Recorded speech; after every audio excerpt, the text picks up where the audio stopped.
Olá, alunos da segunda série, tudo bem com vocês? Eu espero que sim, que todos estejam bem, animados e vamos trabalhar mais um vídeo, mais uma aula.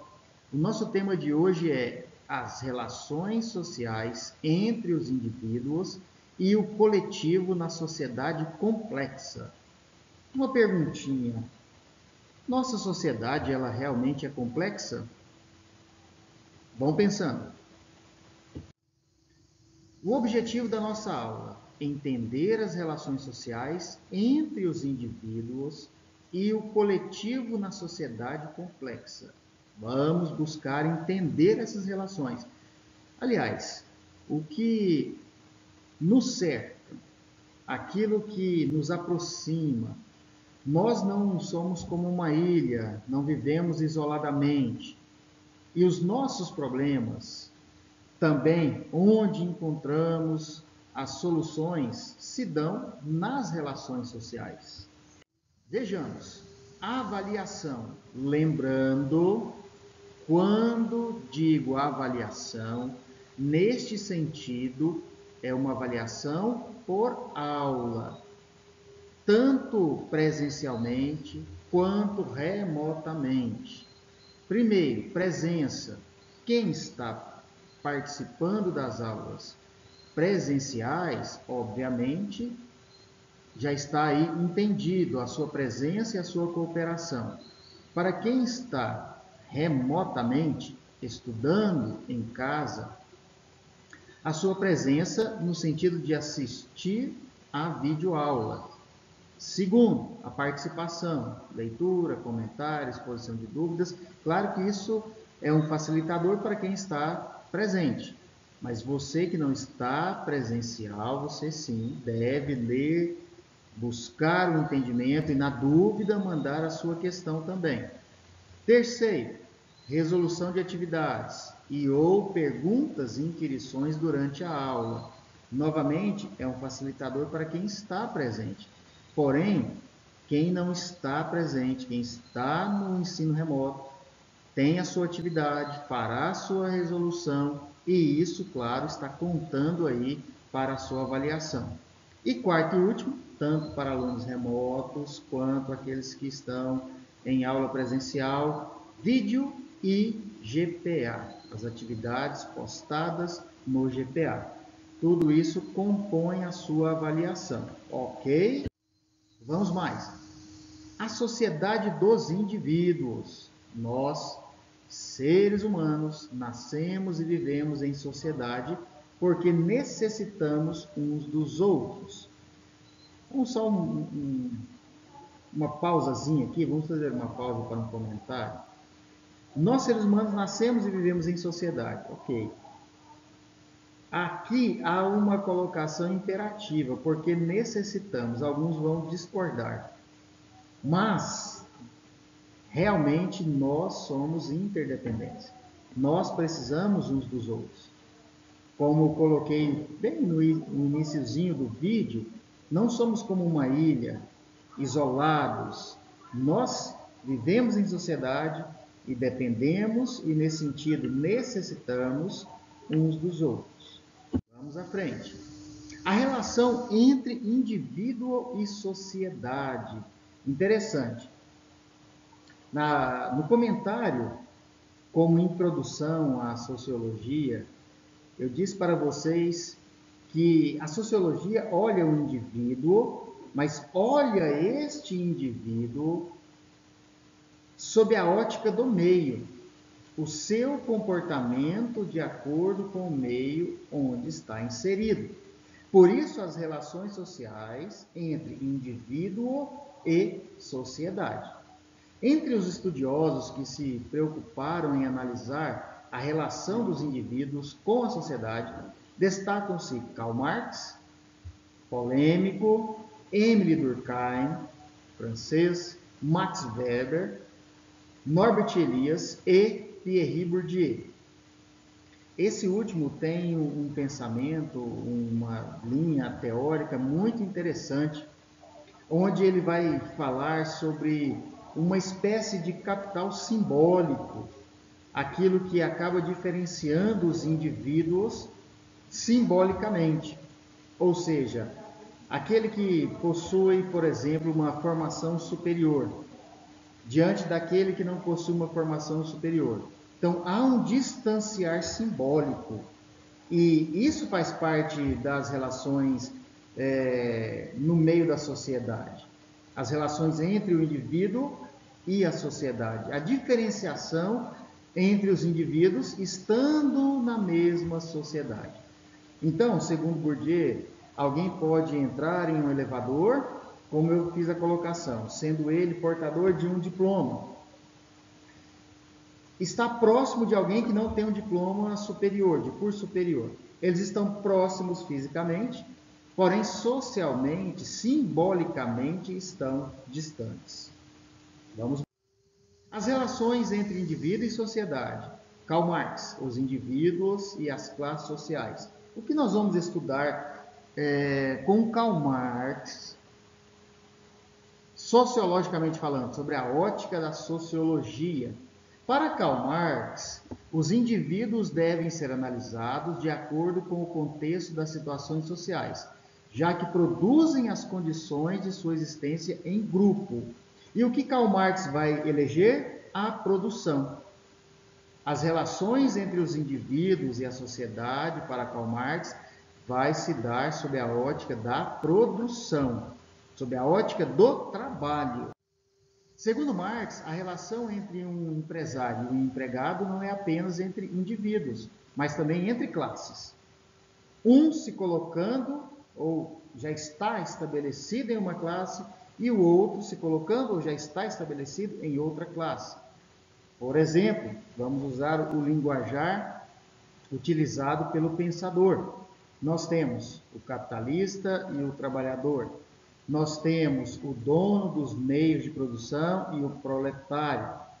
Nós temos o burguês e o proletariado. Veja que são expressões, são três expressões se dirigindo a duas pessoas. De um lado, capitalista, dono dos meios de produção, e burguês. É a mesma pessoa. Do outro lado, o trabalhador, também conhecido como proletário, ou aquele que faz parte do proletariado. Diga-se aqui de passagem que o proletário é aquele que possui somente e tão somente a sua prole, ou seja, os seus descendentes, os seus filhos, por isso, proletariado. Por outro lado, o capitalista, ou seja, aquele que é detentor dos meios de produção. Então, eu sou o trabalhador, mas não detenho os meios de produzir aquilo que será comercializado depois. Para isso, terei um ganho. Obviamente, eu trabalharei muito mais, ganharei muito menos em relação àquele que tem ou que é detentor dos meios de produção. Tá? E é aí que Karl Marx vai trabalhar as classes. De um lado o capitalista, de outro o trabalhador. As condições que permitem esse relacionamento são definidas pela luta que se estabelece entre as classes, com a intervenção e a presença do Estado. Vejamos mais. De acordo com Marx, as pessoas constroem sua história. Agora prestem bastante atenção. Mas não da maneira que querem, pois os fatos são condicionados por situações anteriores, ou seja, aquilo que já está colocado. Então, enquanto eu estou achando que estou construindo plenamente a minha história, muitas coisas que eu estou vivendo e produzindo já estão postas anteriormente. E de fato o que eu estou fazendo é ou participando de uma reprodução daquilo que outrora acontecera. Para Marx, só é possível entender as relações sociais dos indivíduos com base nos antagonismos, nas contradições, naquilo que se opõe, na complementaridade entre as classes sociais. Ou seja, querendo ou não, há uma interdependência. O capitalista só é capitalista porque existe, por outro lado, alguém que vai produzir a possibilidade deste. Do outro lado, ou o contrário, também é e se torna verdadeiro. De acordo com Marx, a chave para compreender a vida social contemporânea está na luta de classes, que se desenvolve à medida que homens e mulheres procuram satisfazer suas necessidades, oriundas do estômago ou da fantasia. Interessante isso, né? Da necessidade de sobreviver ou daquilo que nós desejamos, fantasiosamente criamos. E aí vai se dar as relações a partir da luta de classes. O que almejo, onde almejo chegar, a necessidade de sobrevivência, a necessidade do alimento. Vamos mais. Deixando Marx, partindo agora para Emile Durkheim, as instituições e o indivíduo. Aqui nós vamos ter um outro pensamento, uma outra forma de ver o indivíduo e a sua relação ou suas relações com a sociedade. E vamos encontrar Emile Durkheim. A sociedade sempre prevalece sobre o indivíduo. Ou seja, o ponto maior é a coletividade, é a sociedade. E o pontinho menor, o indivíduo. Dispondo de certas regras, normas, costumes e leis que formam uma consciência coletiva. E uma perguntinha que a gente pode colocar aqui é: realmente consciência coletiva ou simplesmente algo imposto, colocado, criado coletivamente e que nós coletivamente vamos reproduzindo no passar e com o passar dos anos? A família, a escola, o sistema judiciário e o Estado são exemplos de instituições que congregam os elementos essenciais da sociedade, dando-lhes sustentação e permanência. Veja, Emile Durkheim vai eleger os fatos sociais, nós vamos ver posteriormente. E como fatos sociais ele vai apresentar família, escola, aqui o exemplo do Poder Judiciário, do Estado, essas instituições que congregam os elementos essenciais da sociedade. Detalhe, essenciais não no sentido de que não podem faltar, mas que hoje nós os temos de tal forma que se tornaram essenciais, que nós já não conseguimos viver e nos deslocarmos deles. Por exemplo, a escola está posto e desde então nós não nos deslocamos mais deste fato social. Condicionado e controlado pelas instituições, cada membro de uma sociedade sabe, em tese assim funciona, como deve agir para não desestabilizar a vida comunitária. Sabe também que se não agir de forma estabelecida, será repreendido ou punido, dependendo da falta cometida. E de fato é assim que funciona. Alguém que decide atravessar, passar por um sinal, estando este sinal, sinaleiro, vermelho, ele pode provocar um acidente que não deixa de ser uma punição, o resultado da sua decisão, do seu agir, como pode receber uma multa e ser penalizado pelo seu modo de agir. Assim se dá nas mais variadas formas de nos relacionarmos. Ou seja, nós temos o todo, nós temos a sociedade, nós temos as suas instituições. Dentro destas situações, nós temos aquilo que é comum a todos.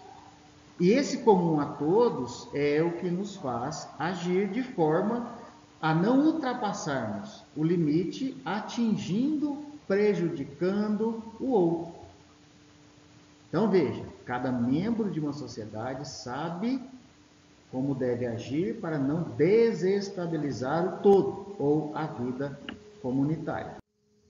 Segundo Durkheim, o processo de socialização dissemina as normas e valores gerais da sociedade e assegura a difusão de ideias que formam um conjunto homogêneo, para que a comunidade permaneça integrada e se perpetue no todo.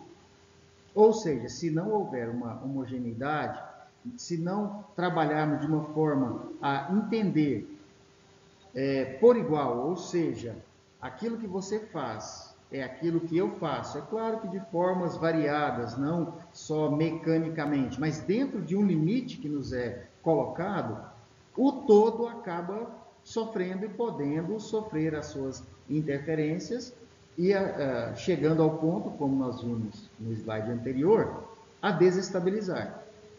Ou seja, qual é a ideia? A ideia é que consigamos viver em sociedade de forma harmônica e estabilizada. Então, por exemplo, uma situação crime é algo que vai desestabilizar a sociedade. Uma situação que prejudique o outro é uma situação que vai desestabilizar o todo. Então, neste sentido, a socialização dissemina as normas e valores gerais, não dando, então, a possibilidade, a oportunidade de se fugir. Quando se foge a esta situação de valores gerais, vai gerar uma instabilidade. E essa instabilidade vai, obviamente, ter em cima de si uma paga, seja ela uma punição, uma condenação, uma repreensão. Por quê? Porque o todo está posto e o que nos cabe como indivíduos é lutarmos para vivermos em harmonia com esse todo. Max Weber. Para o alemão Weber, a sociedade existe concretamente, mas não é algo externo em si das pessoas, e sim o conjunto das ações dos indivíduos relacionando-se. Ou seja, a sociedade ela existe concretamente a partir da ação de cada um para com o todo. Mas não é algo externo e acima das pessoas, e sim o conjunto das ações. Então, nós vamos trabalhando em conjunto para o todo. Então, veja, Durkheim vai dizer que a sociedade está acima e o indivíduo é aquele ponto, obviamente, que contribui, que participa, mas olhando para o todo. E Weber vai dizer que não, mas um conjunto de ações dos indivíduos. As nossas ações vão contribuir para este conjunto, para esta sociedade concretamente. O conceito básico para Weber é o de ação social, entendido como o ato de alguém se comunicar, se relacionar, tendo alguma expectativa sobre as ações dos outros. Aqui, como foi falado no início, dá uma ideia de interdependência. O termo outros pode significar tanto um indivíduo como vários, indeterminados e até mesmo desconhecidos. E é claro, isso não é difícil de se entender. Óbvio, nós estamos aqui investigando, tomando como base uma visão teórica, mas nós dependemos de situações de pessoas que, de fato, nós não conhecemos. Vamos imaginar as questões governamentais. Decisões lá em cima, que estão partindo ou partirão do governo da esfera federal, ou mesmo estadual, ou municipal. São decisões que nós não conhecemos os seus idealizadores, ou podemos não conhecê-los, mas que vão chegar até nós. E querendo ou não, nós vivemos essa interdependência. O que é decidido lá nos alcança em nossa individualidade aqui. Ok? Caminhando. Ao analisar o modo como as pessoas agem e levando em conta a maneira como orientam suas ações, Max Weber agrupou as ações individuais em 4 grandes tipos. Primeiro, tradicional, a efetiva, racional com relação a valores e racional com relação a fins. Para o sociólogo, as normas, os costumes e as regras sociais estão internalizadas nos indivíduos. Internalizadas significa que estão dentro de nós, que escolhem condutas e comportamentos dependendo de cada situação. Ou seja, nós estamos aí, sobremodo, carregados de regras sociais, de normas sociais, que já internalizamos. Internalizamos a partir de quando? A partir de quando aprendemos. Então, a partir do momento em que começamos a socializar, e é interessante observarmos a criança, o seu primeiro campo de socialização, obviamente, é a família. Vamos pensar em um bebê, a partir da mãe, a partir do seu nascimento, a partir dos seus pais, são os primeiros contatos, seus irmãos, o seu núcleo familiar próximo. Posteriormente, essa criança vai para um grupo um pouquinho maior, vai para a escola, vai viver um pouco mais abertamente, ela vai socializando e vai internalizando tudo aquilo que ela vai percebendo, vai recebendo, vai sendo transmitido a ela, e isso vai sendo internalizado. E nós, automaticamente, e isso também é bastante interessante, por vezes nós não pensamos nas atitudes que nós estamos tomando, simplesmente nós sabemos que em determinadas situações nós devemos agir de uma forma. Então você tem uma forma mais formal para uma situação, uma forma menos formal para outra. E como é que nós sabemos disso? Porque as regras e os costumes já estão internalizadas. Vamos mais. Chegando em Robert Elias, em seu livro A Sociedade dos Indivíduos, é somente nas relações e por meio delas que os indivíduos podem possuir características humanas, como falar, pensar e amar. Então, segundo o alemão, escrevendo o seu livro ou a partir dele, A Sociedade dos Indivíduos, é somente nas relações e por meio delas que os indivíduos possuem características humanas. Interessante. Se nós, então, pensarmos alguém que, por algum motivo, viveu isolado, por algum motivo não viveu em meio à comunidade, ele pode perder essas características humanas? Falar, pensar e amar? Pode. Por quê? Segundo Norbert Elias, os indivíduos só vão conseguir a partir dos seus relacionamentos. Conseguir o quê? Falar, pensar e amar. Só é possível trabalhar, estudar e divertir-se em uma sociedade que tenha história, cultura e educação, e não isoladamente. Até porque não faria sentido, ou não fará sentido, se eu não tive contato, como é que eu posso desenvolver, vamos aqui aos exemplos, a fala, o pensar e o amar, se isso não me foi também transmitido? Então veja que o indivíduo, ele está para a sociedade à medida que essa sociedade está para o indivíduo. Bacana pensar assim. No grupo social não há espaço, no grupo social não há separação entre indivíduo e sociedade. Tudo deve ser entendido de acordo com o contexto. Caso contrário, perde-se a dinâmica, perde-se o entendimento. Vamos tentar pensar um pouquinho sobre isso. No grupo social não há separação entre indivíduo e sociedade. Se é grupo social, é claro que eu estou inserido na sociedade e faço parte de um ou de vários grupos dentro dessa sociedade. Então, tudo deve ser entendido de acordo com o contexto. E aí nós podemos pensar, alguém que nasce no Brasil, ele vai ser carregado de características sociais, culturais do Brasil. Alguém que nasce no Japão, mesmo sendo um brasileiro, filho de brasileiros, que nasceu no Japão, dentro da cultura japonesa, ele vai ser carregado por essas características culturais, sociais, Por quê? Porque faz parte do seu contexto.